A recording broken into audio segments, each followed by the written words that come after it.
haasa'uudhaaf illee waan baay'ee namatti ulfaatudha.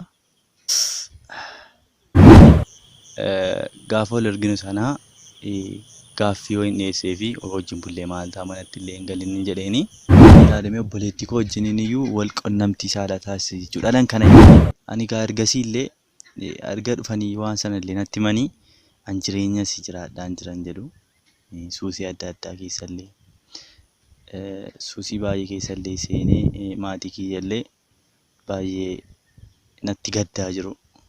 TikTokii irratti illee fooloorsii 100,000 qaba. Akkuma kana Feesbuukii irratti illee hordoftoota baay'ee.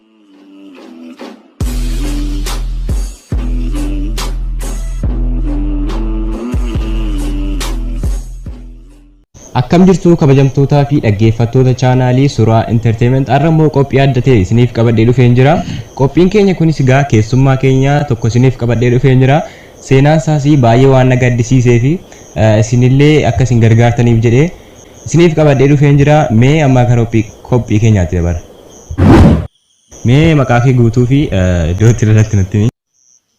Maqaan koo akka beekamuun barbaadu sababa garaagaraa waan hin qabuufi amma turtii kana waliin taasisnutti immoo maqaa koo Abbushettee fayyadamuu dandeessa. Mee iddoo itti dhalattee fi barnoota illee iddoo itti xumurte nutti himi. Bakki dhaloota koo magaalaa Jimmaattidha. Barnoota koo kan inni askuulii fi elementarii kan inni baradhee fixee magaalaa Jimmaattidha. Mee tole. Mee yuunivarsiitii galteettaa? Eeyyeen egaa barumsa kootiinis waan inni cimaa tureef haala sanallee qabxiin yuunivarsiitii naaf dhufe yuunivarsiitiis galee yuunivarsiitii galees eebbisamee bahee hin jiraam. Hojii qabatteettaare? Lakkii hojii hin qabannee yuunivarsiitii Baardaariitti iyyuu eebbifamee bahee malee ammayyuu hojii hin qabu. Mee seenaa kee tokkoffaa irraa kaasiitii nutti himee waan si mudate jechuudha. Seenaan koo egaa waan baay'ee nama gaddisiisuu fi nama yaaddessudha. Sooshaal miidiyaa garaagaraa baay'een fayyadaman ture. Hordoftoota baay'ees illee qaba. Mee sooshaal miidiyaa baay'inaan na fayyadaman jettee jirta. Mee sooshaal miidiyaa keessaa isa kan baay'inaan fayyadamta? Kan hin baay'inaan fayyadamu TikTokiidha. TikTokii irratti illee fooloorsii 100,000 qaba. Akkuma kana Feesbuukii irratti illee hordoftoota baay'een qaba. Egaa guyyaa tokko Feesbuukii irratti footoo mucaa bareeddu tokkoon ergee mucaa sanas keessa kootti maalii mucaa akkas bareeddu kanaan utuu addunyaa koo taatee jedhee yaade keessa kiyyatti achumaan mucaa sanaan haayin jedheeni miseejiidhaan isheenis halma sanaa haayinaan jettee ol barree gaafa ol barru sirriitti waliin haasa'uu jammarree wanta hundayyuu nan gaafadhee natti himtee anas na gaafattee ittiin himee ol barree jechuudha. Gaarii. Mee mucaa sanaa wajjin ol bartanii kaatanii? Egaa mucaa sanaa wajjin illee ol barree achumaan yeroo baay'ee sa'aatii baay'ee wajjin haasofna turre baay'ee bakka keessa baane sirriitti wal barree achiin egaa mucaa kana bakka silumayyuu kan inni haay jedhee haasofsiisuu jammaree fi gatiin keessa kiyyatti mucaan kunii natti bareeddesi addunyaa koos otoo taate jedhee tan inni iyyuu yaade achumaan mucaa kanaa utuu ji'oota muraasa booddee mucaa kanaan gaaffiin dhiyeessee fi gaaffii jaalalaa gaafin dhiyeessuu fi seenis illee aluma sanaa bakka isheettee seenis keessa siitti anis itti toleeran fakkaadha akkuma isheen natti tolte achumaan ishii jettee achiin oliin turree jechuudha. Jechuun asitti himee sin dhaabbisaa akkamitti namni tokko kana gidduutti jaalalaan kufuu danda'a sooshaal miidiyaa qofaanii walitti taasee jechuun jaalaluma dhugaa keessa galtaniitu moo jaalala isa fakkeessaati wanti kun? Lakki jaalala isa fakkeessaa miti wantichi jaalaluma dhugaati. Abjuu fi jaalala keessatti illee wanti hin taane hin jiru jedhamee yaadama mitiire akkuma sana jechuudha. Jechuun jaalaluma dhugaa keessa galle jechuu keetii riyamu? Eeyyeen jaalaluma dhugaa keessa turree akkuma kana jechuudha. Onlaayiniidhuma qofaa immoo? Eeyyeen onlaayiniidhuma qofa osoo hin ta'in yeroo sanaaf onlaayiniidhaan utuu oliin haasofnu silkiis illee naa kennitee silkiis illee olii dawwallee baay'ee jaalaluma dhugaa keessa seennee turre lamman keenyayyuu. Meetti nuuf ibsi seenicha? Egaa achumaan jaalala dhugaa keessa seennee anis illee maatiin kiyya illee bicuusee waan akka sooressa kana turanii sooressa kanadhaas achumaan nan yaade maaliifan iyyuu qanii tokko ka'ee maafa mucaa kana dhaqeedhuma qaamaan illee ilaalu sirriitti illee riileeshinii qabnullee maaf sirriitti hin goone jedheetan inni iyyuu yaade achumaanii yaada kanas yaade bichaas hin dhiisne nan godhe mucaan sun kan isheen jiraattu magaalaa Mattuudha. Anis nan dhaqee magaalaa Mattuu sana nan deemee iseetti illee tun hin deemin dura silkiidhaan dawwalee maaltaa yoo wal argine akkas yaada jedhu gaafa dhiyeessuu fi reebboo hin danda'ama bakka dasna jedha naani wal arginaashii anis kanuman barbaada dhugumayyuu akkati jaalala dhugaa naaf qabdu duris hubadheera garuu ammoo irra caalan hubadhee naan jettee baay'ee iseettis illee baay'ee itti tolee achiin nan deemee magaalaa Mattuu kana nan deemee achi ga'ee galgala wayiin ga'ee sa'aatii 12 wayittiin illee ga'ee achiin egaa nan ga'ee bakka ciisichaan qabadhee achiin nan ture.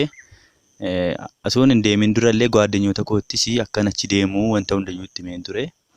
Achiin egaa deemee bakka ciisichaan qabadhee galgala sana egaa silkii bilbilee fi achumaanii silkii sana jalaa kaastee magaalaa keessanii galeera kunoo bakka dhufeera gaafan jedhuuni baay'ee gammaddee bakka boriituu sa'aatii 8 irratti wal arginaa siin dawwalaa naan jettee achumaan egaa bulee bariisaa guyyaa sa'aatii 8 irratti naa dawwaltee gaaf isheen naa dawwaltu ishee bakka jedhee iddoo akkasitti naan jettee nan dhaqee iddoo isheen jette sanattis wal arginee baay'ee anis bakka akkuman eegettiin argeeni isheenis akkuman si eegettiin si arginaan jettee baay'ee nu lammanitti illee baay'ee nutti tolee achumaan wal argine jechuudha. Mee asirrattis hin dhaabbisa.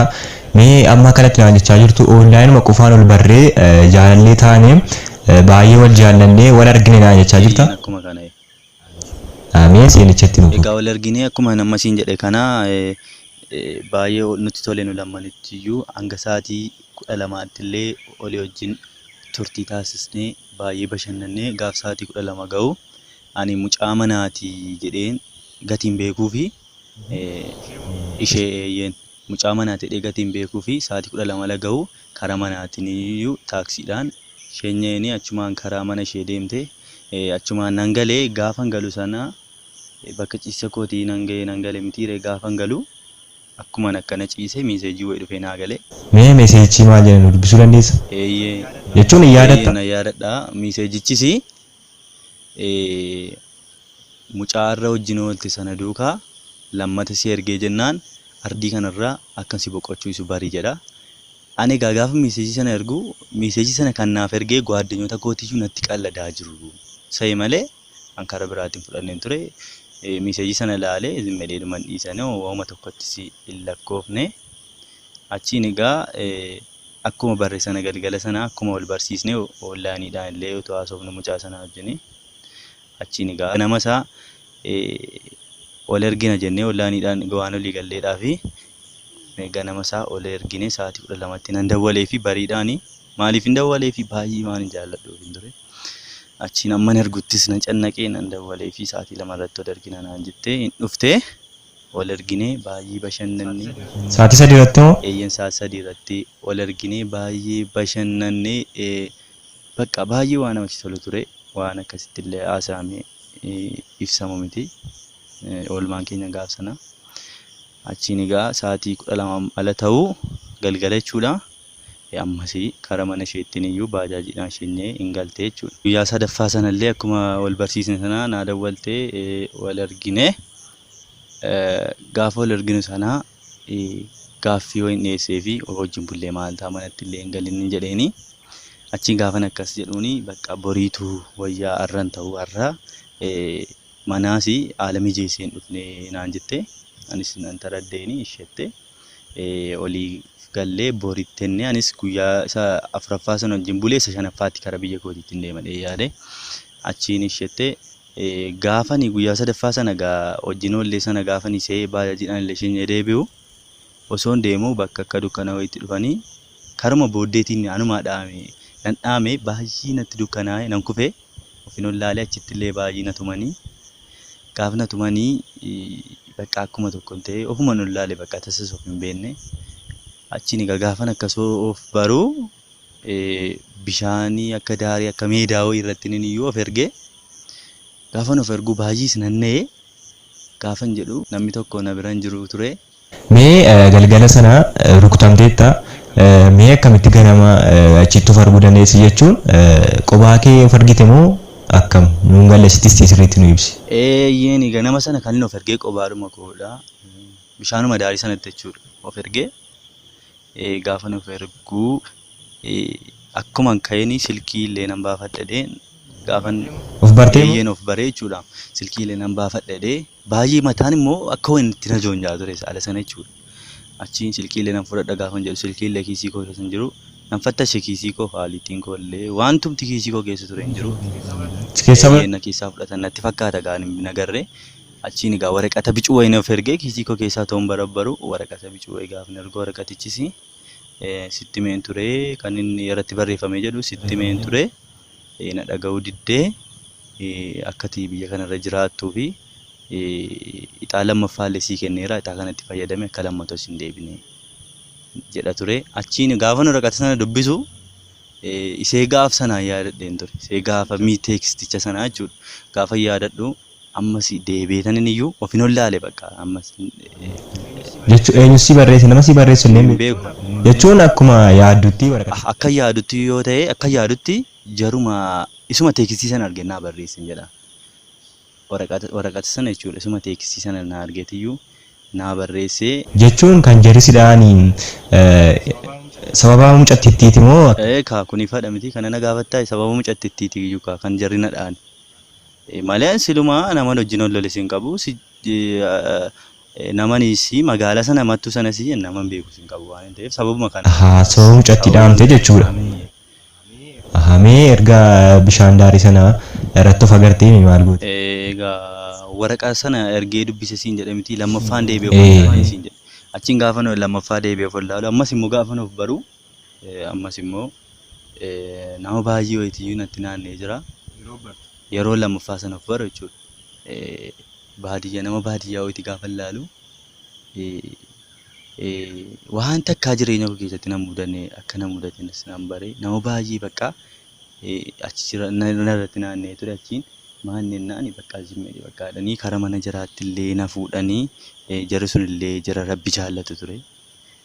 Karaa mana jiraatti illee na gashanii baay'ee illee yaalii baay'ee illee naaf godhanii iddoo miidhamee si yaalii baay'ee naaf godhanii baay'ee jara nama jaallatu turanidha. Jara sana yoomiyyuu umurii koo keessatti illee guyyattii sana waan jarri naaf godhanii yoomiyyuu nan galateeffadhaadhumaan jiraadha jechuudha. Kanaan dura jara beektamoo akkamii achumatti of argite? Lakki boonessatti hin beekan jaran beekan kan inni of baree achumatti. Jarri illee gaafa na arganii sana na fuudhanii galanii achumaan na fuudhanii galanii illee baay'ee yaalii baay'ee naaf taasisanii baay'ee jechuudha. Bakka miidhame sanas illee na yaalanii achumaanii baay'ee na jaallatanii bakka achumaan bicuusii gaafan bultii booddee jechuudha. Bultii booddee bicuusii dhanni koollee akka fayyuutti deddeemee yaadi koollee bakka itti jejjedhu akka fayyuutti illee hin dandeeme achumaan nan galan jedheeni achiin gaafan illee nan gala jedhu maal gocha galtaa naan jedhanii maal gocha galta kana gidduutti maal ormamoo mana keetiyooti mana nama biyya keetiitti nama mana keetiyooti kan ormaati moo kana keetiyoo naan jedhanii ani gaa waan jarri naaf taasisan sana olaallee naaf qalanii gatiin baay'ee miidhamee tureefi anillee kana irratti jechuudha.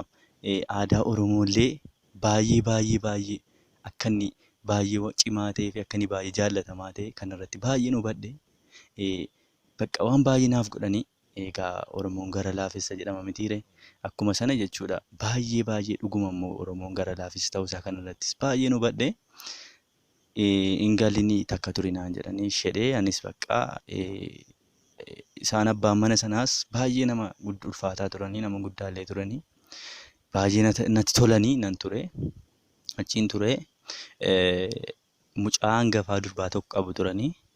Jechuun kan jiraamoo? Kan jiraa mucaan jira hangafaa durbaa kanuma hiriyaa koo taatudha.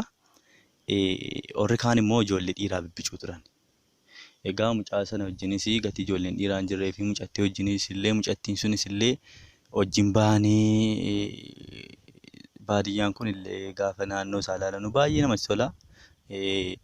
magariisadha. Baay'ee nama waan namatti toluu fi deemneellee meedaa adda addaarrallee teenyee gaaddisa jalallee teenyee ittiin himadhaa isheenis Mucaa jaraa faana jechuudha. mucaa jaraa faana ishee durbaa sana duuka faana jechuudha. Achiin jabaadhu bakka wanti sila rabbi fide waan godhan hin jiru. Kan immoo ati immoo kana yaaduu osoo hin ta'in kan immoo lubbuun keellee hafee kana yaaduu qabda malee isa darbee irraanfadhu naan jettee utuu na jajjabeessitu mucattiinis illee baay'ee na wajjin illee cinqamaa turte utuu na jajjabeessitu achiin nan ture turtii baay'ee booddas illee sirriitti mucaa sana duukallee garaa keessas illee wal barree anillee sana duraan nan gale jedhee cannaqamaa ture. Kana waa'een galuu na duraa badee waan nama dhibu jechuudha. Mucaa sana duukallee baay'ee garaa keessallee ol barree baay'ee sirriitti ol barree bakka sirriitti garaa keessa ol barree jechuudha. Bakka anis nan dhiisee wanta hundayyuu mucaan sunis na jajjabeessaa turte. Mee mucattiin erga gaafa sanaatti si dawwaltee fahin beektu? Maal naa dawwaltee hin beektu. Akkamitti naa dawwaltis gaafa yaadu silkii koollee na keessatti nan bisnee silkii koollee na keessaa fudhadha. Osoo silkiin koollee na keessaan fudhannee iyyuu mucaan sun naa dawwaltee yaadan gaafa ni wanta hunda hubadhu jechuudha. Ergasii achumaan illee egaa mucaa ishee kana duukaa baay'ee ol barree guyyaa tokko akkuma duraanii illee osoo waliin dubbannu gaaddisa wayii jala teenye mucaan kuni baay'ee ija keessan illee na laalte anis illee na laalte baay'ee mucaa sana egaa akkan yaadutti amma akka yaadutti ala sana osoo hin ta'in amma akka yaadutti mucaa sana kan isheen illee na laalte jaalala qabeetu hin jedha akka kootti. Egaa gaafsi na laaltu mucaan sun illee waan baay'ee mucaa baay'ee bareeddu turte. Egaa ijoolleen Oromoo kan fokkistu illee hin jirtu irra caala kan baay'ee bareeddu jechuudha. Turte achumaan illee ija keessa na laalte anis ija keessan laaleeni karaa walitti adeemuutti dhufne achumaan egaa ol dhungannee achumaan miira koollee to'achuu waan hin dandeenyee fi mucaa sana duuka wanta hundallee hin raawwanne. Akkam jechuun wanta hunda jechuun keessi? Wanta hunda jechuun koo wanta hundallee hin raawwanne jechuun koo egaa mucaa sana duukaa walitti dhufnee walitti sinnee ol dhungannee yaa egaa miira koos to'achuu waan hin dandeenyeef isheenis gadi na jaallatteef miira ishees to'achuu waan hin dandeenyeef wal qunnamtii saalaallee wajjin taasisnee jechuudha. Waan si dhibu anis lapheen kunillee waan itti wanatti fakkaata.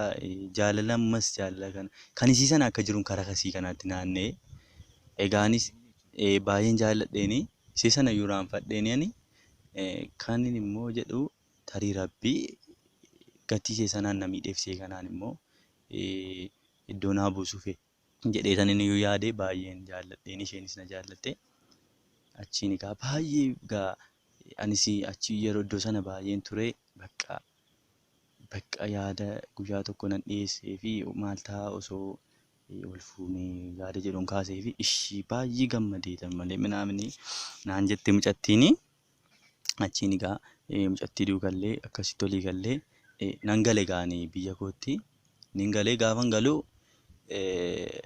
warra manaatti illee himee eessa turte gaaf jarrillee naan jedhanu akkasii gwaaddenyaa koo biran deemetanuu ijoollee gibbiitti illee wajjin turre sana bira deemetanuu jedheeni achiin jarris illee anillee waan baay'ee waan na shakkineef jarris illee ala sana isheedha rakkoon qabu naan jedhanii isheedheeni achumaanii anoon jedheeni jaraan anoo fuuchuu yaadaa jiraan jedheeni.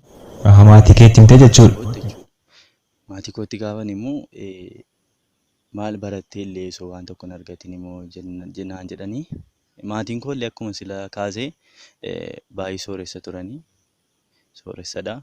Achiin gaafa haadhi koo gaafa abbaan koo maalii barattee illee osoo hojii illee hin qabatin akkamitti waan akkasii yaaddaa ta'u ganaa ijoolleedha qaqqabaa gaafa naan jedhu haadhi koo immoo baay'ee fedhii koo baay'ee waan naa guutuu barbaadduu fi maanni barachuudha malee maanni hojiin cinqii maanni birrii yoo ta'e unkaan isa manaa miti isa bakkeetiif iyyuu ungaa haalli jireenyaas bareedaadha. Mucaan kun yoo fuudhee natti tola natti jettee achiin abbaan koollee ishee bakka akkuma isin jettan haa ta'u achiin abbaa kootiinillee jaarsa na argi iddoo akkas akkasiiti iddoo achiin jedheeni achiin abbaan koollee jaarsa ergee jaarsota nama iddoo baadiyyichatti jechuudha. Eeyyeen egaa iddoo baadiyyichatti abbaan koo gabaayii sooressa waan ture siin jedheefi jaarsoliin sunis deemanii achumaan egaa akkuma jedhee akaakayyuu hanga torbaatti intineedhama mitiiree akka seera aadaa Oromootti. Jaarsoliin kunis illee deemanii dhufanii gaaf dhufanii fuulli jarraas illee baay'ee gugurraachee ture. Dafaniis illee natti hin himne achumaan egaa gaafa natti himanii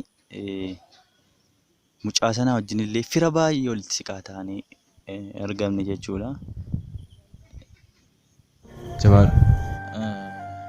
Egaa cimaa fira baay'ee walitti siqaa ta'anii argamne. Achumaan egaa gaddi koosii waan baay'ee cimee turedha. Dhimma yaadamee obboleettii koo wajjiniin iyyuu wal qunnamtii saala taasise jechuudha. Kana yaadadhullee. Jabaadhu bakka jabaadhu.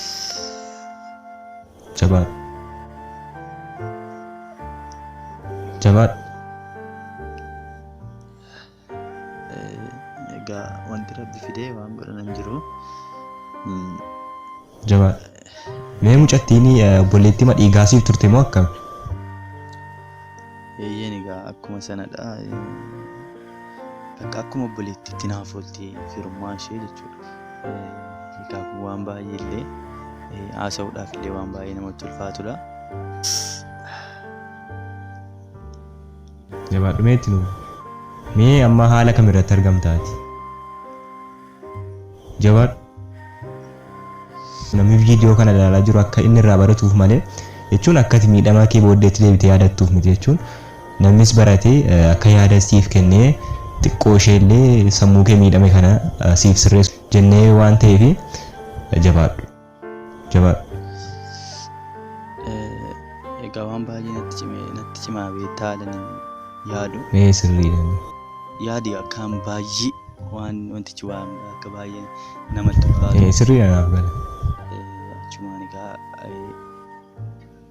ani egaa ergasii illee erga dhufanii waan sana illee natti himanii an jireenya si jiraadhaan jiran jedhu suusii adda addaa keessallee suusii baay'ee keessallee seenee maatii kiyyallee baay'ee natti gaddaa jiru.